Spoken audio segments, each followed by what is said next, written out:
Very good evening, students.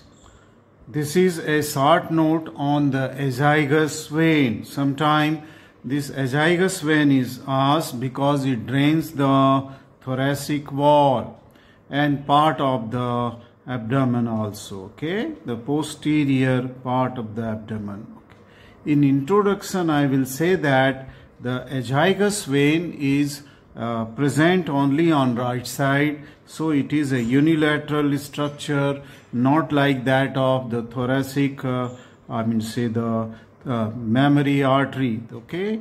So this is a unilateral structure, okay? Now this is present onto the right side in the posterior mediastinum, okay? Posterior mediastinum. Though it begins in the abdominal cavity, but its major part lies into the posterior mediastinum. It drains the blood from the upper posterior part of the abdomen and the posterior wall of the thorax, and then it drains the blood into the inferior vena cava. Now this vein, okay, also joins the superior vena cava to that of the inferior vena cava, and thus we will see that it may be helpful in the collateral circulation, okay, collateral circulation. Let us come after the introduction to its formation. The formation of this azygos vein, which is present on the left side, onto the right side, is from in the abdominal cavity, in the upper abdominal, okay? It begins by the union of right ascending lumbar vein, union of the right ascending lumbar vein. This is the right side, okay, of the diagram. So it is begins by the union of the right ascending lumbar vein, ascending lumbar vein on the right side, okay, on the right side. So this is the right ascending lumbar vein, which will join by the subcostal vein, okay, the right subcostal vein. So this is the right ascending lumbar vein and this is the right subcostal vein. They will join to each other at the level of T12 vertebrae, okay, at the level of T12 vertebrae. So by joining of the ascending lumbar vein and the right subcostal vein, there is the formation of the azygos vein at the level of the L1 upper border of the L1, okay, upper border of the L1. This is one of the way in which the azygos vein is formed. Azygos vein is formed. And another, way in which the azygos vein can also form is that it may arise from the posterior aspect of this inferior vena cava. See, this is the inferior vena cava and this is the left renal vein. So it arises from the posterior aspect of the inferior vena cava, and then it may form the azygos vein by having the tributaries, the ascending lumbar vein and subcostal vein, okay? Or it may so happen that there may be a vein arising from the right renal vein and then it will form the azygos vein. But the most common, type of the formation is that it is the union of the right ascending lumbar vein with that of the subcostal vein, with that of the at the level of the upper border of the L1 vertebra. Now just remember that I have drawn here the vertebral column just for the to find out the labels, okay, to find out the labels of these various veins, okay, various tributaries and their its termination and the beginning. This vertebral column, which is from T1 to L1, is not will show any relation, okay, because this azygos vein lies in front of the vertebral bodies, though I have drawn it onto the lateral side, but onto the left margin of the vertebral column this vein lies, azygos vein lies, right? So this was the formation of the azygos vein. Let us see the course of this vein, okay? So we have completed the azygos vein, which is usually normally formed by the union of subcostal on the right side. So right subcostal and the right ascending lumbar vein. So by the union of these two veins, the azygos vein is formed, okay? Azygos vein is formed, right? Okay, after its formation, let us come to the course, okay, course. So after its formation, azygos vein enters the posterior mediastinum of thoracic cavity. So how it will enter into the posterior mediastinum of thoracic cavity? Just in front of the vertebral column. That means it will first lie on in front of the T12 vertebra, in front of the T12 vertebra, okay? This is achieved by piercing, either piercing the right crus of diaphragm, because it is on right side, so it will pierce the right crus of diaphragm, but sometime it will also enter the thoracic cavity by passing through the aortic opening of diaphragm, okay? So there are two ways by which from upper abdominal cavity it will go into the posterior mediastinum in the thoracic cavity, okay? Either by through the abdominal opening, and when it is going through the abdominal opening, three different structures will lie in the abdominal opening, I mean say aortic opening, sorry, not abdominal opening, aortic opening, okay? Most onto the left side will lie the descending aorta, then in the intermediate part will lie the thoracic duct, and most onto the right side will lie this azygos vein. So three structure will be passing through the aortic opening, okay? Aortic, but sometime it also passes into the posterior mediastinum of thoracic cavity, as I said, by just piercing through the right crus of the diaphragm, okay? By the right crus of the diaphragm.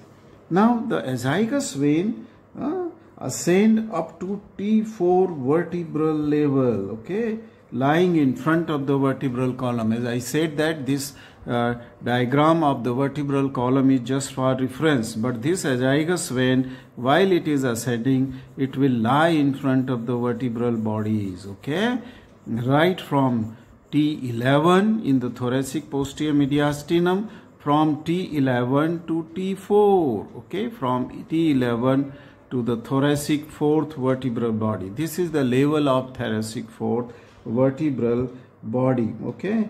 At the level of T4, what will happen? At the level of T4, it arches forward over the root of the right lung, okay? So there is the root of the right lung, and then from posterior aspect it will come anteriorly arching the root of the lung, going forward, and then it will open into the superior vena cava, okay, on the posterior aspect of the superior vena cava.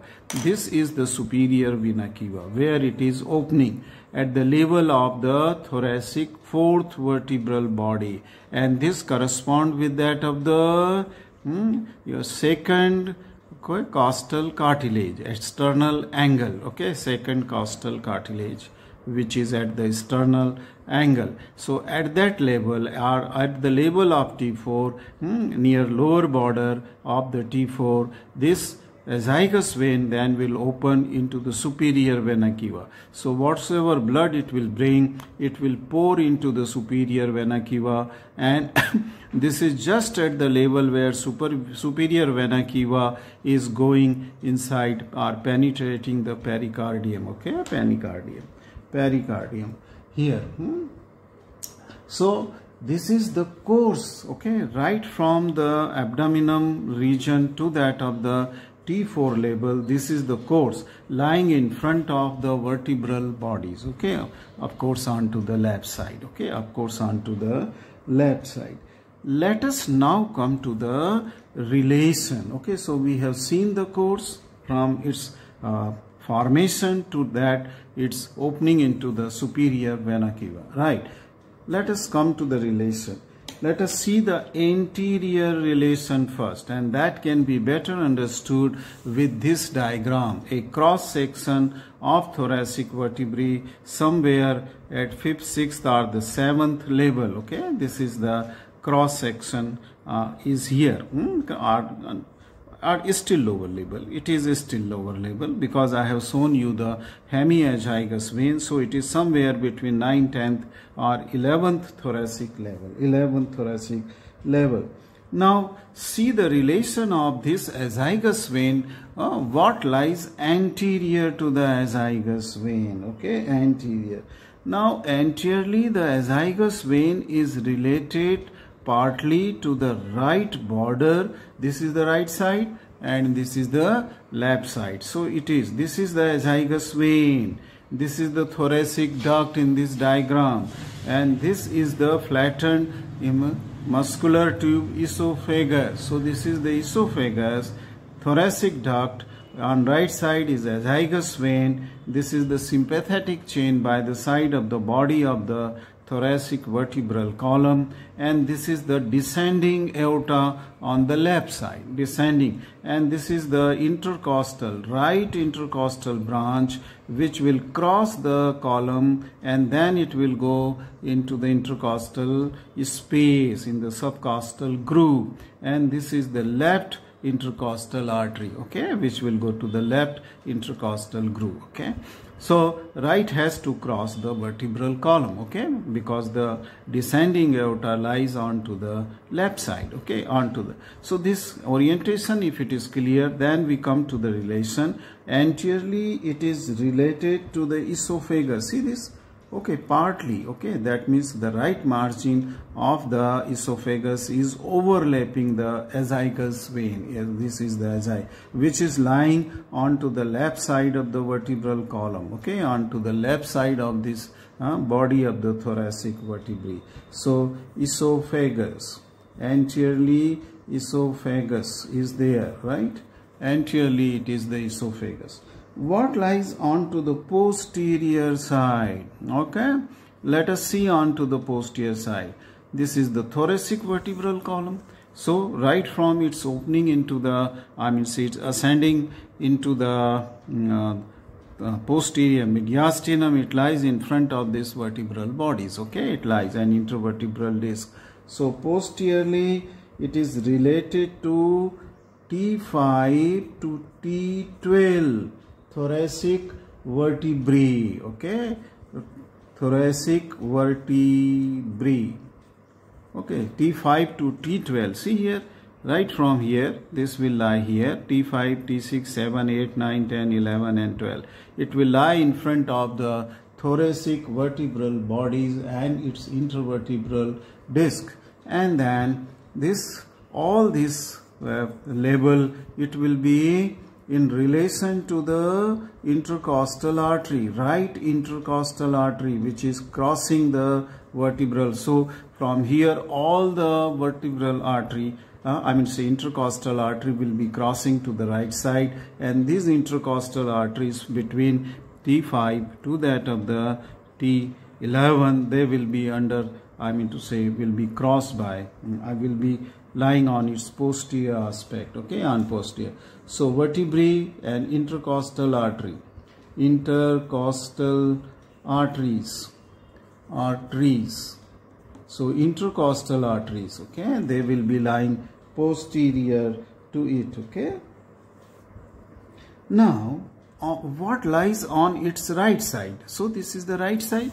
See this is the right side and this is the left side. So what lies onto the right side? What you expect here to be there? The lung is here, okay, in the pleural cavity. It is the lung. So on the right side, it is related to the right lung. It is related to the right lung, right pleura and greater splanchnic nerve. See, this is the sympathetic chain, and the nerves will arise from here, which will form the greater splanchnic nerve before they will go into the celiac trunk in abdominal cavity. So this will be lying on to the greater splanchnic nerve to that up, and onto the right side to this will also lie the lung and the pleura okay, onto the pleura. So this is the relation onto the right side, greater splanchnic nerve, right pleura and right lung. And on the left side, okay, it is related to the right border of the esophagus, okay, onto the left. This is the left side. So it is related, just zoom it a little so you can see it clearly. So on the left side, it is related to the esophagus, right border, which is forming an anterior relation, but it will be also to that of the left side, okay. And then thoracic duct and the descending aorta. To the left will be descending aorta, and this will be the thoracic duct, which will be lying here, okay, which will be lying here. So I am reducing, okay, I am just have reduced it. Let us see further, okay, and in further what we will see it after the relation, we will see its tributaries, okay. Let us see the tributaries of azygos vein. Now tributaries is the how it is formed, okay, that will be the major tributaries where the formation is taking place. So it is the right subcostal, the right subcostal. So this is right subcostal at the level of T12, and then the right ascending lumbar vein, both will join to form the azygos vein. So right subcostal and the right ascending lumbar and right. This is the first tributary which will bring the blood, and if there is a connection here in the second vein of its formation, then it is connecting to the inferior vena cava or the renal vein, okay, renal vein or to that of the inferior vena cava. Second tributary are the posterior intercostal veins. And which are the posterior intercostal veins? These posterior intercostal veins are from T11, okay, these are going into the bringing the blood from intercostal space, 11th intercostal space, 10th, 9th, then it is the right side, okay, right intercostal vein, posterior intercostal vein, okay, right up to fifth. So this is the fifth right intercostal, sixth right intercostal, 7, 8 and 9, 10th and 11th right posterior intercostal, of course. So the right posterior intercostal vein. So third will be the right posterior intercostal, okay. Second is the right posterior. Right is on the right side because all these are on the right side. So it is the right posterior intercostal vein which will pour their blood from this intercostal spaces into the azygos vein, into the azygos vein, okay. Right, after this let us come to the third tributaries, and third tributary is by the right superior intercostal. See here, this is for the second intercostal vein, posterior intercostal, second posterior right intercostal. So this is from second space, this is from third space, intercostal space, and this is from fourth. So the right posterior intercostal, second, right posterior intercostal, third and fourth, and all three will unite to form a vein here which will open in the arch of the azygos vein before it goes to the superior vena cava, okay, because it forms an arch and goes to the superior vein. And this combination of the three veins from the second, third and fourth intercostal space is called as right superior intercostal.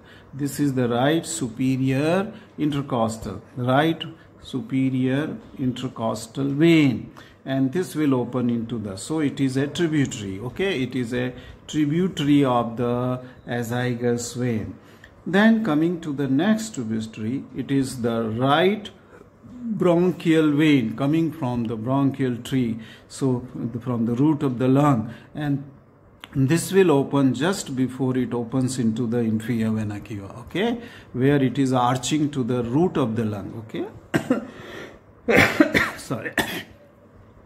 It is arching to the root of the lung, right lung, okay. At that time the right bronchial vein will open into the azygos vein. So this is another tributary. So you have noted the right bronchial vein, and then from the right side, okay, there will be so many unnamed tributaries which are bringing the blood from mediastinum, fibrofatty tissue, lymph node, thymus, pericardium, and then so many pericardial unnamed veins which will come and pour their blood, and similarly from the esophagus also, okay, this will drain the blood from the, which is running parallel to it in opposite direction, right? So this is the esophageal veins, so many esophageal veins, so many mediastinal veins, so many pericardial veins, they will drain its blood into the azygos vein. So this is the,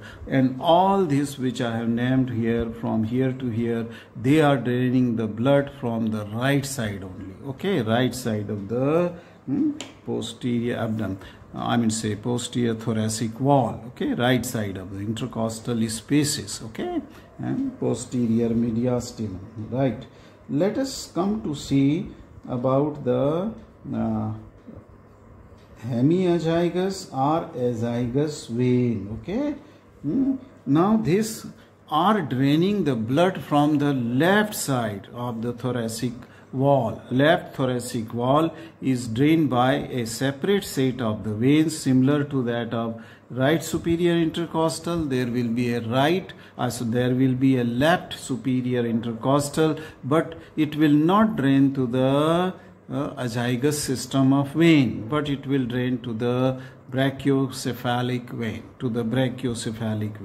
okay, left brachiocephalic vein. So that is the hemiazygos, left superior intercostal. We are not dealing because it is not the tributary of the azygos vein. Let us come first to the hemiazygos vein, how it is formed, okay. So one of the important tributary of this azygos vein which is present at the lower margin of the crossing to the left side here, from left to right, from left to right, this is the hemiazygos vein which lies in front of the lower margin of the 8th thoracic vertebrae. 8th thoracic, see this is the 8th thoracic vertebrae, and this is the hemiazygos vein. And how the hemiazygos vein is formed? It is formed by the tributaries, or how it arises. It arises in similar way as that of our azygos vein has taken origin, okay, or formation was made. Now this is also by the left ascending lumbar, okay, on the left side near the L1, okay, left ascending lumbar and left subcostal. This is left ascending lumbar and left subcostal, they will unite to form the hemiazygos vein, which will lie onto the left side of the vertebral column. See in this transverse diagram, this is the hemiazygos. It is not lying on front of the vertebral column, but onto the left side of the vertebral column, okay. So this is the hemiazygos vein, okay. And then this will ascend up by the side of the vertebral column, and then it will cross to the right side, crossing in front of the 8th thoracic vertebrae and sometimes the 9th thoracic vertebrae, and it will open into the azygos vein. Now if you see the tributary of the hemiazygos vein, as I said that sometime it may be formed by the union of the left renal vein or arising from the left renal vein or from the posterior aspect of the inferior vena cava, from the posterior aspect of the inferior vena cava, right? Now this will be the tributaries of the left, hemiazygous vein on the left side, onto the left side. But other tributaries are the posterior intercostal vein, posterior intercostal vein on the left side, 11th, 10th and the 9th, okay, and 8 also, So this is the 11th posterior intercostal vein onto the left side, the 10th vein onto the left side, and 9th vein onto the left side, okay. At some time there may be only up to the 9th, okay, it may be only up to the 9th. So these are subcostal, 11th, 10th and 9th, which are always there, okay, sometime only 8th, that will find this hemiazygous, okay, they will drain their blood into the hemiazygous vein. Now then, the upper intercostal spaces are drained by another set of the vein called as accessory hemiazygous. And how accessory hemiazygous is formed? By the draining the blood from the 5th intercostal space through the left posterior intercostal vein, then the 6th left posterior intercostal, then the 7th left posterior intercostal and 8th left posterior intercostal. If it is not going into the hemiazygous, okay, then it will go into the accessory hemiazygous, and ultimately this accessory hemiazygous, which is formed by 3 or 4 intercostal veins, posterior intercostal vein, will cross to the 8th body of the 8th thoracic vertebrae near its upper border, okay, and then it pour its blood into the azygous vein, okay, into the azygous vein. And what happens, I have already told you that from T1, T2, T3, 4, that means from this spaces, first, second, third and fourth intercostal spaces on the left side, the blood will go to the subclavian, brachiocephalic vein, okay, the left brachiocephalic vein, right. So these are the tributaries, hemiazygous and azygous, which drains from the left side.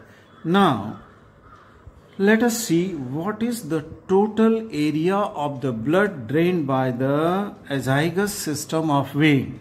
That means where the hemiazygous and accessory hemiazygous are the tributaries of the azygous vein. Okay, it drains almost except the first intercostal space, right from second intercostal space to the subcostal, okay, 11th and then subcostal. This is the 11th and then subcostal.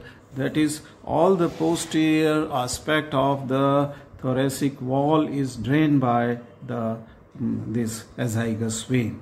Then upper part of the abdominal region through this right ascending lumbar vein, and it has a communication with the inferior vena cava,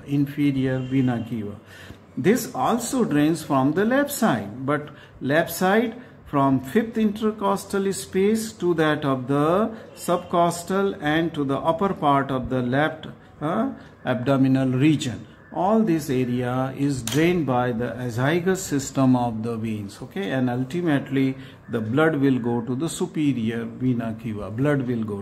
So a large area of the thoracic wall is drained by the azygous system of the vein. Anteriorly, in the anterior aspect of the thoracic wall, we have learned that there were anterior vein, okay, anterior vein, thoracic vein, and they were draining to the internal mammary veins, okay, draining to the internal mammary vein, okay, or internal thoracic vein, okay.